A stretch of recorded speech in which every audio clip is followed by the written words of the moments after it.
জাভাস্ক্রিপ্টে গুরুত্বপূর্ণ একটি টপিক হচ্ছে অপারেটর। আমরা বিভিন্ন প্রয়োজনে বিভিন্ন সময় আমরা অপারেটর গুলো ব্যবহার করে থাকি। তো আজকের ভিডিওর টপিক হচ্ছে জাভাস্ক্রিপ্টের অপারেটর। তো চলো ভিডিওটি শুরু করি। আমরা প্রথমে একটি ফোল্ডার নিয়ে নিলাম, জাভাস্ক্রিপ্ট 4 নামের একটি ফোল্ডার নিয়ে নিলাম এবং সেই ফোল্ডারে একটি ইন্ডেক্স পেজ নিলাম এবং তার সাথে একটা জাভাস্ক্রিপ্টের ফাইল অ্যাড করে নিলাম। আমরা যদি এটা আমাদের ব্রাউজারে দেখি, আমাদের এক্সটার্নাল ব্রাউজার ওপেন করলাম ইন্সপেক্টরুমে এবং কনসোল, আমরা এখানে যত কিছু কনসোল করবো সবগুলো এখানে দেখা যাবে। তো তার আগে সর্বপ্রথম আমরা দেখবো অ্যারিথমেটিক অপারেটর গুলো। তো আগে আমরা এই টেবিলটাকে একটু দেখি। এটা জাস্ট একটা এমডিএন ফাইল। এখানে কি, এখানে হচ্ছে অ্যাডিশন। আমরা যোগের কাজ করার জন্য যোগ অপারেটরটি ব্যবহার করি, যেমন 5 + 3 = 8। আমরা এই যোগের কাজ করার জন্য যোগ অপারেটর ব্যবহার করি। আমরা বিয়োগের কাজ করার জন্য আমরা এই মাইনাস অপারেটর ব্যবহার করি এবং গুণের কাজ করার জন্য আমরা এই স্টার চিহ্ন, এই সিম্বলটা বা এই অপারেটরটি ব্যবহার করে থাকি। আমরা ভাগ করার জন্য স্ল্যাশ ব্যবহার করে থাকি এবং আমরা মডুলাস অর্থাৎ কোনো ভাগশেষ বের করার জন্য আমরা মডুলাস ব্যবহার করে থাকি এবং ইনক্রিমেন্ট, কোনো কিছুর মান 1 বৃদ্ধি করার জন্য আমরা ইনক্রিমেন্ট এবং 1 কমানোর জন্য আমরা ডিক্রিমেন্ট ব্যবহার করে থাকি এবং এক্সপোনেনশন এটা ব্যবহার করে থাকি সাধারণত পাওয়ার হিসেবে আমরা এই এক্সপোনেনশন ব্যবহার করে থাকি। তো চলো আমরা প্র্যাকটিক্যাল কিছু উদাহরণ দেখি। প্রথমে আমরা আমাদের স্ক্রিপ্টে চলে গেলাম। এখানে একটা ভেরিয়েবল, তিনটা ভেরিয়েবল নিলাম। একটা ভেরিয়েবল এ, তার মান অ্যাসাইন করলাম 10 এবং একটা ভেরিয়েবল ডিক্লেয়ার করলাম এবং তার মান দিলাম 20 এবং একটা ভেরিয়েবল ডিক্লেয়ার করলাম, তার মান কোনো কিছু অ্যাসাইন করলাম না। এবং এখানে আমরা সি অর্থাৎ তৃতীয় ভেরিয়েবলের ভিতরে এই দুইটার মান যোগ করে অ্যাসাইন করলাম এবং যদি এটাকে আমরা লগ করি অর্থাৎ আমাদের কনসোল উইন্ডোতে দেখি, তো আমরা উত্তর পাবো 30। যদি আমরা এটাকে বিয়োগ করি তো কত পাবো উত্তর? 10 থেকে অবশ্যই 20 বিয়োগ দিলে -10 উত্তর আসার কথা, তো -10। ঠিক এভাবে আমরা এখানে গুণ করতে পারি, গুণ করলে হবে 200। ঠিক এভাবে আমরা এটাকে ভাগও করতে পারি, অর্থাৎ 10 কে যদি 20 দ্বারা ভাগ করে উত্তর আসবে 0.5। তো উত্তর আসছে 0.5, অর্থাৎ বি মডুলাস এ করি এবং এটা ভাগশেষ হবে 0, অর্থাৎ এর কোনো ভাগশেষ নাই। আচ্ছা, আমরা এখানে এক বৃদ্ধি করে দিই, আমরা এর 1 বৃদ্ধি করে দিলাম এবং বি মডুলাস এ করে দিই, তাহলে আমরা এর ভাগশেষ দেখতে পাবো 1, কারণ 21 কে যদি 10 দ্বারা ভাগ করা হয় ভাগশেষ 1 থাকে, তো আমরা মডুলাস দেখতে পাবো।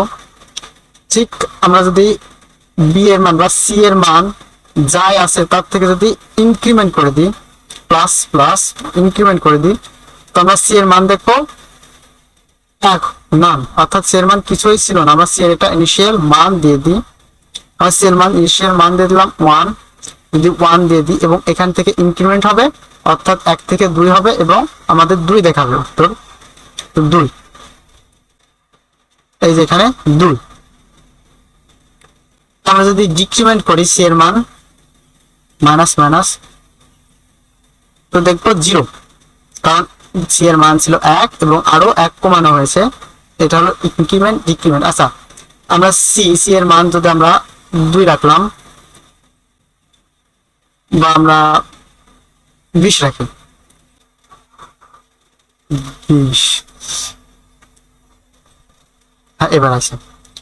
তো আমরা কোন সি এর মানকে আমরা এভাবে লিখবো, আমরা এখন সি এর মানকে ইনিশিয়ালাইজ করলাম এবং সি এর মান 20 কে এক্সপোনেনশিয়াল করলাম, অর্থাৎ 20 স্কয়ার করলে কত হবে?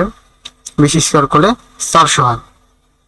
ঠিক এভাবে আমরা বর্গের কাজ বা পাওয়ারের কাজ করে আমরা 20 কে যদি কিউব করি তাহলে কিউবের মান আসবে 8000।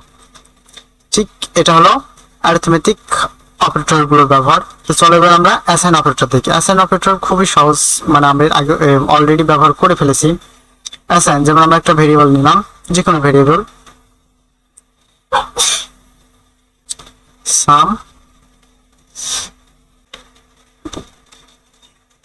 সমান কোন একটা ভেরিয়েবল নিলাম এবং তার ভিতরে কোন একটা মান অ্যাসাইন করে দিলাম। এই যে চিহ্নটা, এটা হলো অ্যাসাইনমেন্ট অপারেটর। তো তার আগে আমরা দেখে নিই অ্যাসাইনমেন্ট অপারেটরের এই টেবিলটাকে একটু দেখি।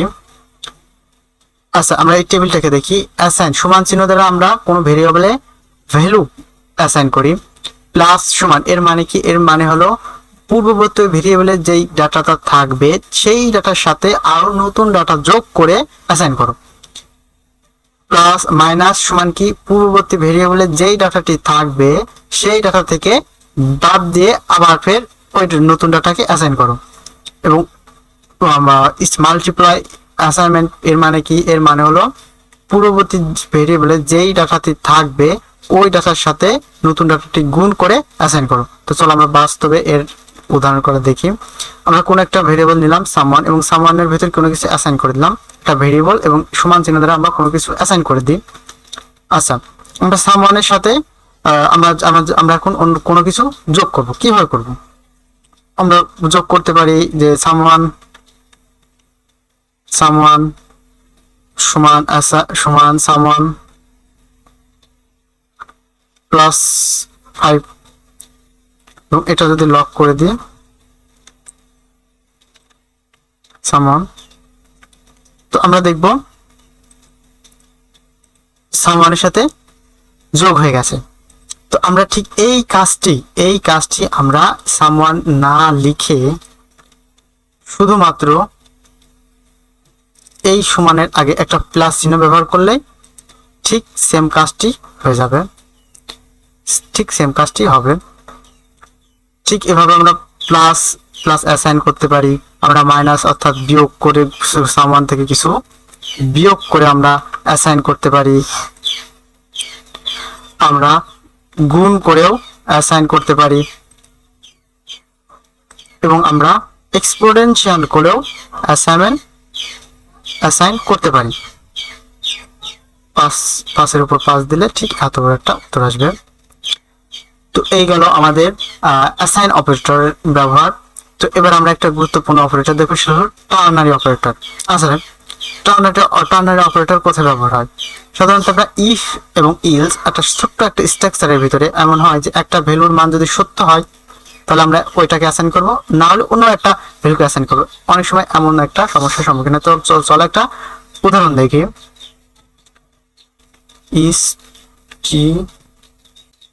is true সমান true, true সমান true দিলাম আমরা। এখন আমরা বললাম if যদি is true এর মান যদি true হয় তাহলে someone এর ভিতরে অ্যাসাইন করে দাও 100 কে। আর যদি সত্য না হয় অর্থাৎ ইলস, আর যদি সত্য না হয় তাহলে someone এর ভিতর অ্যাসাইন করে দাও 50 কে বা 20 কে। এবং এটা যদি আমরা লক করে এখন someone, তো কি দেখব? আমরা দেখব someone এর ভিতর ঠিক 100 অ্যাসাইন হয়ে গেছে। ঠিক এই কাজটাই, ঠিক এত বড় কোড আমরা না লিখে এই কাজটি আমরা অতি সহজেই করে ফেলতে পারতাম। কিভাবে? টার্নারি অপারেটরের সাহায্যে। যে someone অ্যাসাইন যদি is true যদি সত্য হয় তাহলে 100 অ্যাসাইন করবা, না হলে 20 অ্যাসাইন করবা। ঠিক এইভাবে আমরা অ্যাসাইন করে দিতাম। এবং এখন যদি আমরা someone কে লক করি, তো আমরা এখন কি দেখব? আমরা দেখব কোনো পরিবর্তন হয় না, অর্থাৎ ঠিক ওই কাজটি হয়েছে। তো টার্নারি অপারেটরের ব্যবহারগুলো আমরা দেখলাম। আজকের ভিডিও এই পর্যন্তই। আগামী ভিডিওতে আমরা জাভাস্ক্রিপ্টের আরো কিছু অপারেটর নিয়ে কথা বলবো। ভালো থাকবেন, সুস্থ থাকবেন। চ্যানেলটিকে অবশ্যই সাবস্ক্রাইব করবেন। আল্লাহ হাফেজ।